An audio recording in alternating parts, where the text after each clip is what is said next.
I'm not listening the whole day to heavy metal. Oh man. Oh God. Oh man.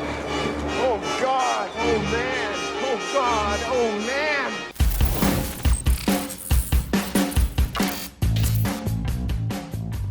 Back in 1968, Udo Dirkschneider founded the band that would eventually become Accept. Releasing 10 studio albums with them, he shaped the sound of the band and, in doing so, played a major role in the development of heavy metal. After leaving Accept, Udo founded U.D.O, with whom he has released a whopping 16 studio albums, the latest one, Game Over, released only last year. And that's without mentioning the thousands of shows that he has performed all over the world. And as if that wasn't enough, Udo is now back with something a little bit different. A collection of covers of songs with tracks by Motorhead, Rainbow, Queen, Judas Priest, and even Frank Sinatra and Tina Turner. The album really shows us the great variety of sounds that shaped his musical career. And after this long introduction, I am happy to say that today I am joined by no other than Udo Dirkschneider himself. Udo, thank you so much for taking the time to speak with me today. No problem. How are you doing? I know that it's been a really tough couple of years, particularly for musicians. Yeah, I mean, of course, the last 2 years was not so funny about this Corona stuff. I mean, only 4 shows in 2 years is not that much. Okay, I was in a way quite, let's say quite busy in the studio. I did a lot of things, I did the U.D.O album, I did Dirkschneider and the Old Gang. I did this We Are One album with the orchestra. And yeah, here we go. And now a cover album. Yeah, I mean, it was not really planned to do this cover album, but we did just for fun. It was the first song what we did was Faith Healer from Alex Harvey Band. And it turned out very well. And then we said, not bad. Maybe make a list with of songs. Yeah, you like. Yeah, and then I was making a list. That all the songs on this album are songs. I was not inspired by these songs, and I was not like that. I want to be like Robert Plant or Freddie Mercury or whatever. But it was songs I really like. I was listening to, and I said, okay, if I do a cover album, then I want to do these songs. So, and here we are, finally, My Way, the cover album, a really solo album, if you want to title like this. And I'm happy. I was a little bit nervous, when people was listening to that, but maybe they say, oh, now Udo also a cover album. But the reaction so far is really good, better than I thought, and Tell me about these 17 songs, because, as I said, you have a great variety of choices, but now you mentioned in what you were saying that you were not necessarily influenced by these songs. So how did you choose them? Or maybe you were not inspired. So how did you make this selection? There were songs I really like. I was listening to that at home, it's nothing like inspiring or something like that. It was just songs I liked. And then I said, okay, if I do this album, then I want to do songs I was listening to, and so here we go. Do you think that they played a role in shaping your own understanding of music? I mean, when we look at something like Rainbow or Judas or even Led Zeppelin, I would say that there is an influence on heavy metal musicians as a whole. Yeah, of course. It was when you was listening to, let's say, Led Zeppelin or the old Judas Priest stuff, and also Rainbow. I was a huge fan of Dio, I mean, of course. And also like Led Zeppelin. I was not a really big fan of Led Zeppelin, but it was also like rock and roll and Whole Lotta Love. It was something like wow, and of course Judas Priest. I was always a Judas Priest fan, and also I was a fan of Sweet and Uriah Heep, and I mean, I was listening to this band, of course. It was like, okay, this kind of music. But I mean, I never tried to think somebody like, let's Klaus Meine or I don't know, whoever. I had, I think, very early my own voice, and I also songwriting wise in the early days, we was writing already very early our own songs. You know, when you was listening to the first Accept album, these songs already was composing when we did was just a hobby band. You know, so and no, I'm not. I don't want to say that was really something that inspired me. That was just listen to the song and said this kind of music, right? I mean, at this time around was also like Jimi Hendrix and Black Sabbath and I don't know. There were so many bands, and yeah, but I think very early we found our own direction, you know, with the band, definitely. I was surprised by the inclusion of a Tina Turner cover. Were you always into kind of a little bit of pop music in your career? Yeah, I mean, I'll be honest. I mean, I'm not listening the whole day to heavy metal. You know? No, I mean, I turn the radio on. I listen to everything, you know. But in the older days, I was also already listening to Ike and Ina Turner, Proud Mary, River Deep, Mountain High, and all that stuff. And I like Not the City Limits a lot, you know. So, and I was always like also Tina Turner fan. I mean, I saw Tina, I don't know, 3 or 4 times. And I mean, yeah, it's like then I said, okay, I want to do this song, you know. I like Not the City Limits. That's also funny, yeah, little funny story. Not the City Limits when we was rehearsing with Accept. Sometimes he was making a warm up. That was a song for warm up, you know, in the rehearsal room. Yeah, so yeah, why not? I mean, of course, a lot of people was like, "Hey, Tina Turner song." It's the same with Frank Sinatra, My Way, you know. It's like, hello. And yeah, I mean, My Way is also yeah a little story behind this. When I did Dirkschneider, the Dirkschneider tour for I don't know nearly 3 years, that was always the last song when we were saying goodbye to the audience and all that stuff. But the original one with Frank Sinatra, and then we want to put this song on the live DVD and live album. But the publishing say, no, you cannot put this on there. And then we said, okay, then I do it on my own. But I was a little bit like, we will see. But I think it turns out good. And so, I mean, you know, then we said, okay, make a remix of the song, and we put this as the last song, and we call the album My Way. It's in a way, my way, the whole thing, you know. And yeah, all the songs I was growing up, and this kind of music I've listened to. I think that the title of My Way for the album, besides the fact that it's of course a Frank Sinatra song, is that when I look at your career, I get the impression that doing things your way has always been a reference to how you've conducted yourself. You've always tried to be independent, to continue pushing forward in whatever your own way is. Would you say that that's true? That when we call it My Way, it's also about it is Udo Dirkschneider's way? Also, yeah, I did everything, you know, that was my way. I always want to go my way, you know. I want to do this kind of music.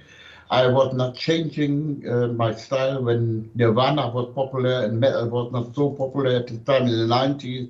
I was always like, I go my way, you know, and I think that was the right way. Otherwise, we are not talking anymore.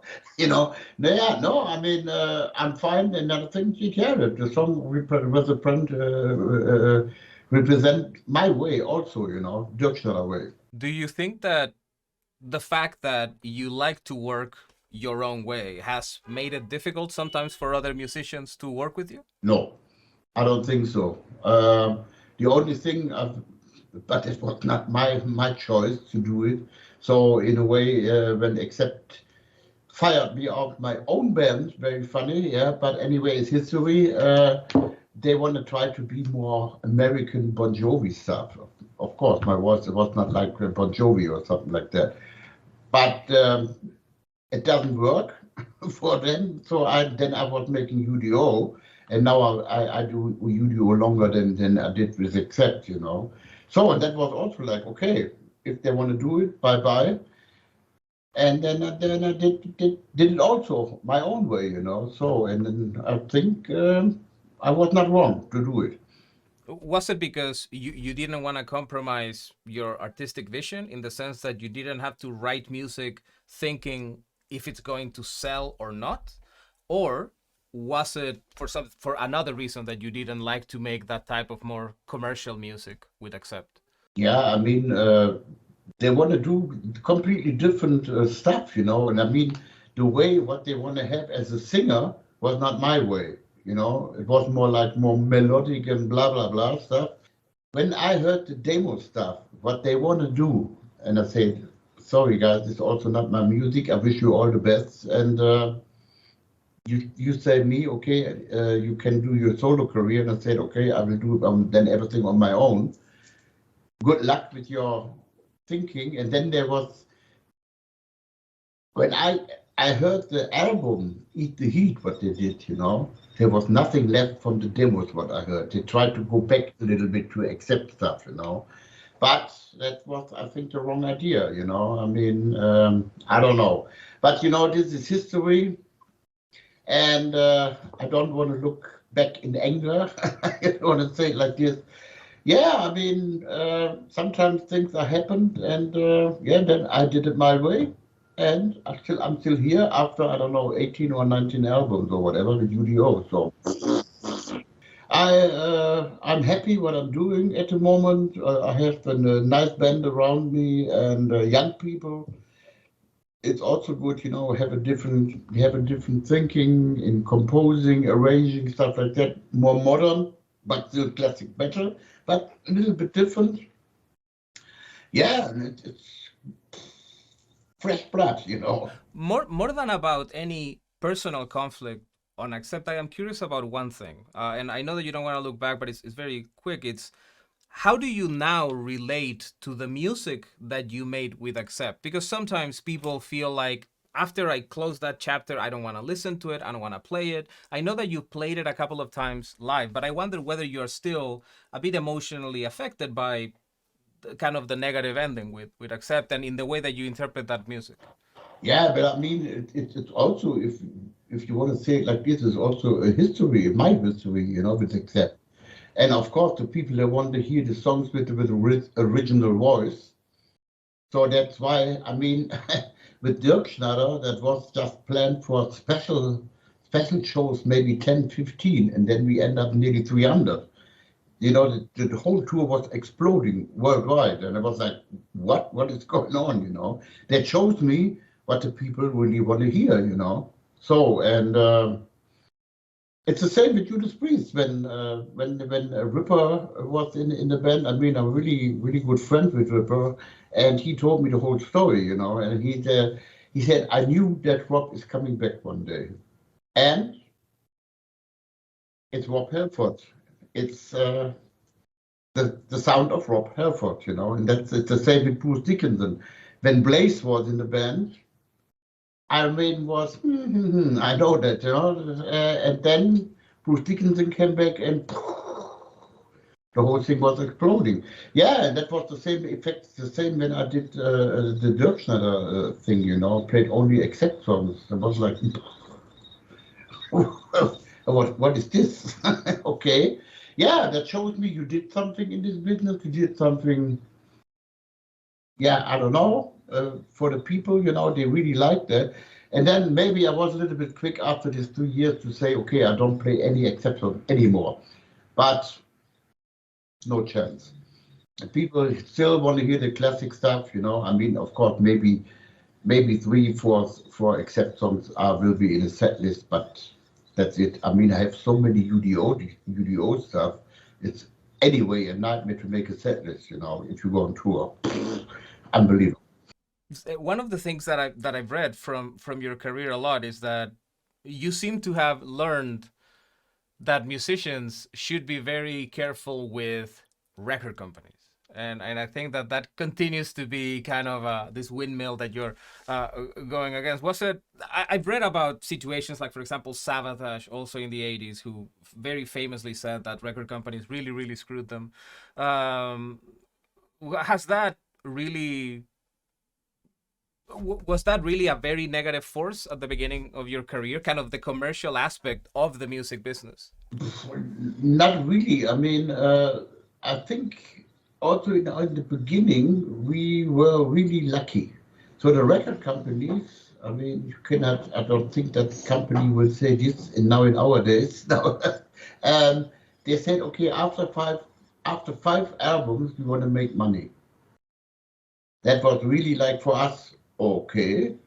And they was already making money with the third Accept album, with the Breaker album, you know. So yeah, and that was a completely different time in the 80s, you know. But we had luck with the record companies, you know. I mean, of course, sometimes you have some discussion about here and there, you know. And but then also we found the management and that they were working for us here, you know, and said, okay, now we want to do this and this and this and this. So in the end, I think, let's say it this way, I think for us, we had the right record company, we had the right people around us, business-wise, and then, I don't know, for some reason in the end of 86, I think there was a lot of people involved, you know, say, yeah, you have to be more commercial to break the American market.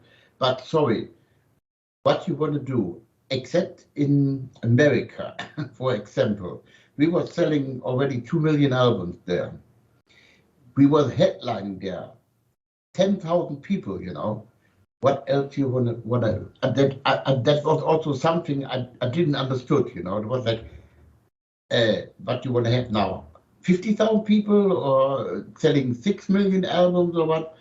And that was completely wrong thinking of many business people around, except, you know, they was listening to them. Oh, yeah, okay. But it was like, yeah, you have to change the singer and it has to be more commercial, more direction, Bon Jovi or whatever. Wrong, in my opinion. But, yeah, what can I say? That was the I think it situation. is. I think it is always a challenge, right? Because heavy metal does not have mainstream appeal. So there is a limit to how many fans you can have unless you try to make it more commercial. So apparently what happened to you was that you got as big as you can reasonably become unless you just start selling different music. And that's not what you wanted to do. Yeah, no, I mean, for me, it wasn't like I don't want to be like Bon Jovi or whatever, you know. But no, for me, it was always like to make, yeah, it was not called heavy metal at the time. In a way, that was more, yeah, called hard rock. But anyway, so that was like, yeah, I want to do this kind of music, and yeah, and I think for my thinking, I did the right thing, you know. And I mean, of course, the whole business is changing, you know. I mean, you don't sell that much albums anymore, and this and this and this, and but still, I can tour worldwide. I don't have any problem. Okay, I'm not playing in places like 8,000 people. Uh, okay, I played also in places, in some countries play 500, 600 people. In some places I play 1,500 or 2,000. In Russia, sometimes a little bit more. Uh, not at the moment, definitely not. But you know, I mean, I can live with that. I have a good following everywhere, and I still have a lot of fun to do this, you know, and I can handle. That's also a good thing, you know. I mean, I was playing big arenas in America. I was on tour with Kiss, with Iron Man. I mean, I don't know, so many bands, big halls, and all that stuff. I can handle big audience, and I can handle also an audience of 300 people. You know, more in a rock club, you know, and really, maybe some people don't believe that. I like to play. For me, it's more fun to play in a rock club. Maybe 1,000 people or 50. It's more like you see the faces, and it's more rock and roll. You know, it's and yeah. So I mean, I don't have any problems. You know, sometimes people ask me, yeah, you don't miss not all these big arenas. I said, yeah, who is playing still in big arenas? AC/DC, Iron Maiden, Metallica, and that's it. And then West is like doing the same what I'm doing, you know. So where's the problem? Playing live has been a very big part of your career. As I mentioned at the beginning, you've played all over the world, really. Yeah. Bolivia, several parts of South America. You mentioned Russia, you played there as well. It was recently your birthday, by the way, so very happy birthday. I know Yeah, that you thank you very recently much. turned 70. And I am wondering because one of the concerns that happened during this pandemic was A, the fear of maybe concerts cannot happen, or second, people who are at a higher risk or are over a certain age, they are at a higher risk. And I was wondering whether during these 2 years you were concerned about the future of your live career. Yeah, that was the really the sad part, you know. What has happened with life going on? What's going on with life? Okay, studio is always possible. That's in a way easy. Uh, but live, that was really like we did in 2 years for shows. That was really like something. Oh, come on, you know. And I mean, of course, I mean, I'm 70 years old, and you're losing 2 years of not playing live. It's a lot. Okay, if you are 50 or 55, or that's more okay. But with 70, already it was like 2 years are gone, you know, with nearly nothing playing live. I mean, yeah, that was a little bit heavy time for me, you know. I was like, okay, we will see. But now I think it's possible to tour again all over the world. Yeah, we start in South America in June, so everything is fine. A lot of festivals coming up in the summer, and then we start touring Europe from the 1st of September, I think, until the beginning of December. Okay, we have a big hole. Normally in October it was planned to do Russia, but this is cancelled, you know. And so I don't know. Maybe we try to get some more shows in Europe, and or maybe we're using the time the whole October working already on the next U.D.O album, you know. So Udo, thank you so much for all you're of the welcome. time that you Yeah, gave me today. I wish you all the best thank you and very much. see you very soon on tour. Okay, thank you. Bye bye.